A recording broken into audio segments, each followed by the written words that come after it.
How many times have you tried to fix someone's life? How many times have you made their problems your problems? And what happened? Did they change, or did you just exhaust yourself? Today, I'm going to tell you something that might disturb you. Helping others can become a disease, and you might already be infected. You see, there's something rather peculiar about our modern understanding of goodness. We've been conditioned to believe that a good person, a spiritual person, a loving person must always say yes, must always give, must always be available. And if you hesitate, if you pause, if you dare to set a boundary, well, then something must be wrong with you. You must be selfish. You must be cold. But what if I told you this entire notion is backwards? What if the compulsive need to rescue everyone, to fix everyone, to save everyone from their own lives is not love at all, but a sophisticated form of control? A way of avoiding your own inner work by staying perpetually busy with everyone else's drama. There's something deeply seductive about being needed. It gives us a sense of purpose, a feeling of importance, a reason to exist. But when this need to be needed becomes compulsive, when it drives every interaction and relationship, it stops being about love and starts being about addiction. Think about it for a moment. When you continually rescue someone from the consequences of their own choices, what are you really doing? You think you're helping them, but are you? Or are you actually keeping them trapped in a state of dependence, preventing them from discovering their own strength, their own capacity to handle life? There's an unspoken contract in every rescue relationship. I will save you, and in return, you will need me.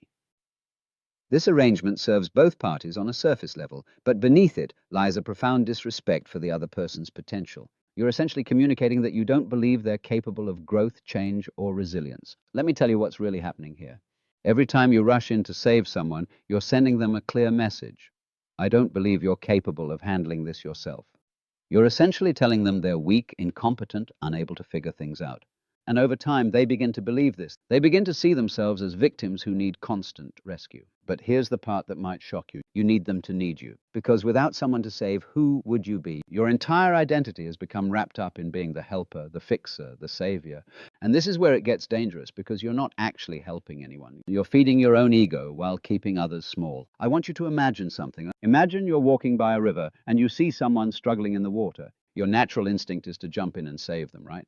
But what if every time you walk by this river, the same person was there, struggling in the same spot, and every time you rescued them, they went right back to the same dangerous place? At what point would you realize that your rescuing isn't helping? At what point would you understand that you might actually be enabling their reckless behavior? This is exactly what happens with emotional rescue patterns. You keep pulling people out of their self-created problems, and they keep creating the same problems again. They never learn to swim because you keep doing the swimming for them. What makes this pattern so persistent is that it feels good to both parties in the short term. You feel valuable and needed. They feel taken care of and relieved of responsibility.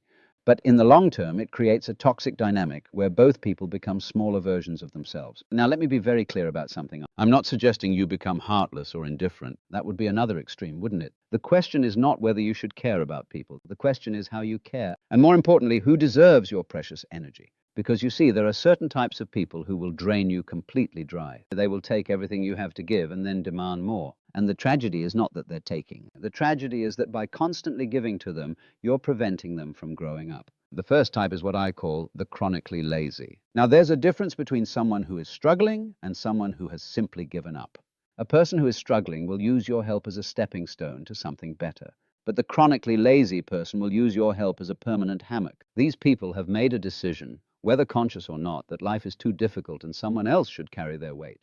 The moment you step in to help them, you become that someone else. Not because they can't do things themselves, but because they've discovered that if they wait long enough, act helpless enough, someone will always do it for them. Watch what happens in nature. A bird doesn't continue bringing food to a chick that refuses to learn to fly. A tree doesn't keep nourishing a branch that produces no fruit. Nature has a wisdom about this that we seem to have lost. If something is not growing, not contributing, not making an effort, it gets cut off.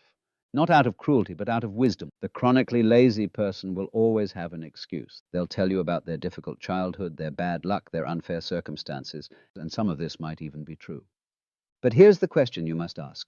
What are they doing about it right now? Are they taking any steps, however small, to change their situation, or are they simply waiting for the next person to come along and rescue them? What's particularly insidious about this dynamic is how it slowly erodes your own energy and optimism. You start believing in their limitations more than they do. You begin to see them as fragile, incapable, permanently damaged.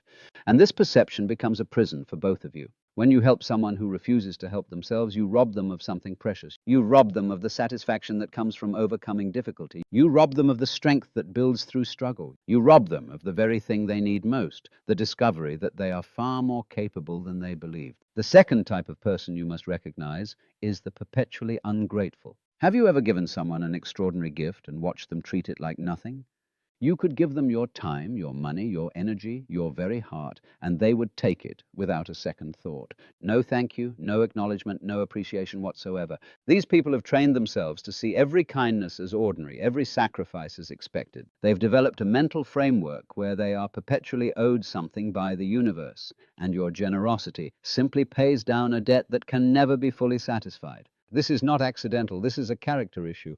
Gratitude is not just good manners. Gratitude is the sign of a person who understands they are connected to something larger than themselves. A grateful person recognizes that every blessing, every gift, every act of kindness is not owed to them, but given freely. But the ungrateful person believes the world owes them everything. They believe your help is their right, not your gift. And the more you give to them, the more entitled they become. It's a strange paradox. The more you pour into them, the less they appreciate it. I once knew someone who helped a friend pay rent for 6 months straight. Month after month, he sacrificed his own comfort to ensure this friend had shelter. And how did the friend respond? He complained. He complained that the apartment was too small, the neighborhood wasn't nice enough, that he had to live this way while others had more.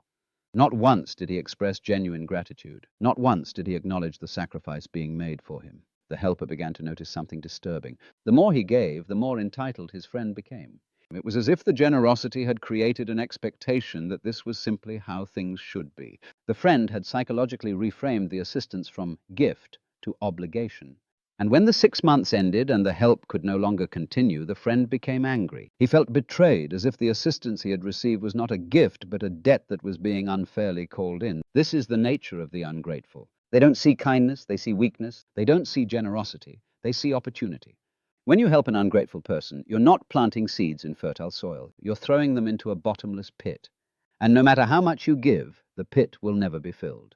The third type is the arrogant and self-righteous.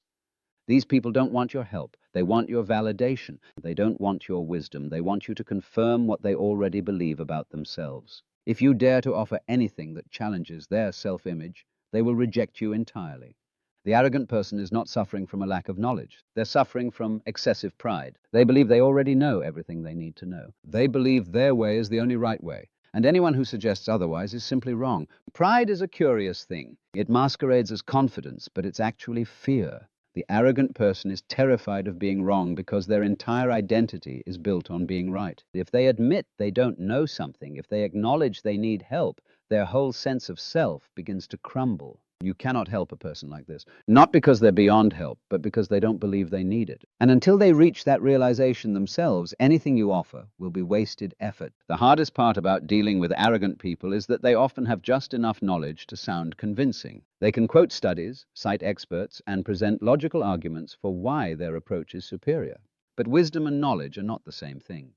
Knowledge can be accumulated. Wisdom must be earned through experience and often through failure. Even spiritual teachers understood this principle. They didn't chase after people who weren't ready to listen. They said what needed to be said and moved on, understanding that you cannot force wisdom on someone who is committed to their own foolishness. The arrogant person must fall before they can rise. They must experience the consequences of their pride before they become humble enough to receive guidance. Here's what I want you to understand about all of this. When you compulsively rescue people, you're not actually loving them. You're loving the feeling you get from being needed. You're addicted to being seen as the good person, the helpful one, the savior, and this addiction is keeping both you and them trapped in unhealthy patterns. True love sometimes looks like stepping back. True compassion sometimes means allowing people to experience the full weight of their choices, because it's often through difficulty, through hitting bottom, through facing consequences that people finally wake up and take responsibility for their lives. Think about your own life for a moment. When did you grow the most? When did you develop the most strength and wisdom? Was it during the easy times when someone was handling everything for you? Or was it during the difficult periods when you had to figure things out yourself, when you had to dig deep and discover resources you didn't know you had? The same is true for everyone else. Growth happens through challenge, not through rescue. Strength develops through struggle, not through being carried. Wisdom emerges through making mistakes and learning from them, not through having someone else make all the decisions. This is perhaps one of the most counterintuitive truths about human development. We don't help people by making their lives easier. We help them by believing in their capacity to handle difficulty and by stepping back when appropriate to let that capacity develop. When you constantly intervene in other people's learning processes, you're essentially treating them like children who can't be trusted with their own lives. And over time, they begin to see themselves this way. They become dependent not just on your help, but on the idea that they need help to function. But here's the deeper issue. Your compulsion to rescue others is often about avoiding your own inner work. It's much easier to focus on someone else's problems than to face your own fears, your own shadows, your own areas that need attention. Staying busy with other people's drama becomes a sophisticated form of procrastination. This is what psychologists call projection. We see in others what we cannot bear to see in ourselves. The person you're desperately trying to save might be reflecting back aspects of your own life that feel out of control. The weakness you're trying to fix in them might be the very weakness you refuse to acknowledge in yourself. Every moment you spend trying to fix someone else is a moment you're not spending on your own growth, your own healing, your own development. And ironically, the more whole and healthy you become, the more genuinely helpful you can be to others. But you have to do your own work first. So what does this mean practically? Does it mean you should never help anyone? Of course not. It means you need to learn discernment. You need to recognize the difference between someone who is genuinely struggling and could benefit from temporary support and someone who has made helplessness their lifestyle. Here's a simple test. When you help someone, do they use that help to become stronger, or do they immediately need more help? True need is temporary and specific. Someone might need assistance getting back on their feet after a genuine crisis, but they won't need ongoing rescue from the same problems over and over again. Look for these signs. Is the person taking any steps to improve their situation, or are they completely passive? Do they show genuine gratitude for help received, or do they treat your assistance as their due?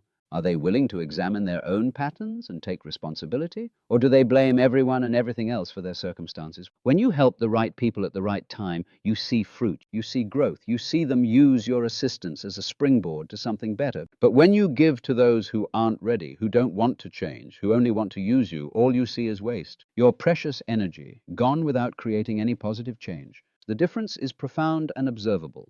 Someone who genuinely benefits from help will show you progress, not just gratitude. They'll take initiative. They'll ask thoughtful questions. They'll implement suggestions and report back on results.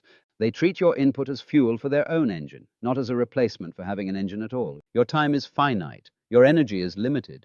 Your emotional resources are not endless. You must be wise about where you invest them. Not everyone deserves your help, and recognizing this is not cruelty, it's wisdom. This might sound harsh, but consider this. Every hour you spend trying to rescue someone who doesn't want to change is an hour you could have spent with someone who is genuinely ready to grow. Every ounce of energy you pour into a bottomless pit is energy that could have been used to create something beautiful and meaningful. Here's the most important thing I can tell you. You cannot save anyone. You can offer tools. You can provide temporary support. You can share wisdom and perspective. But ultimately, each person must save themselves. They must do their own inner work, make their own choices, walk their own path.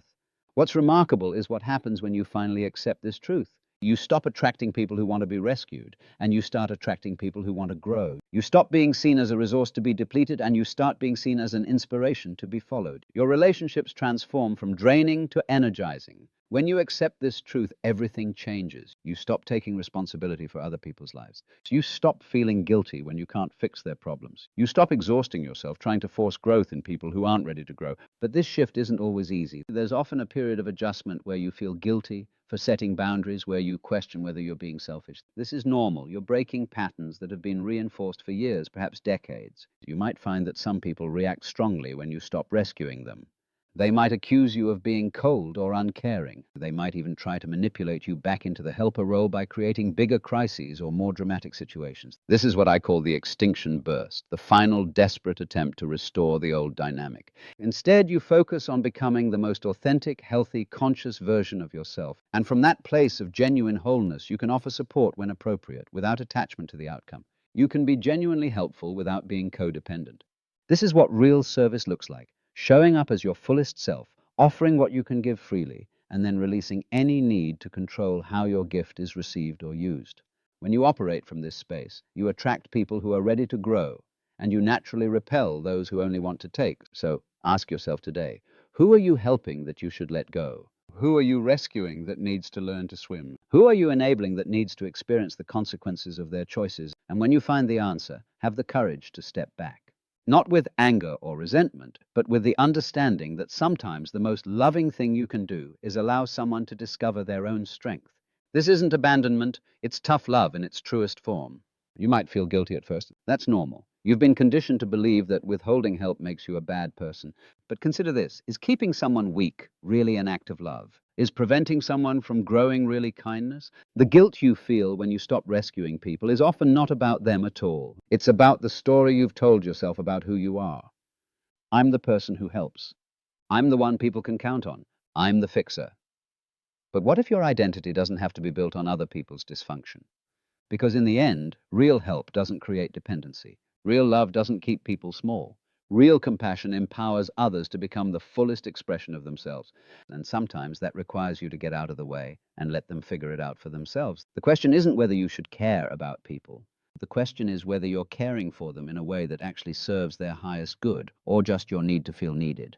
And that, my friends, makes all the difference in the world.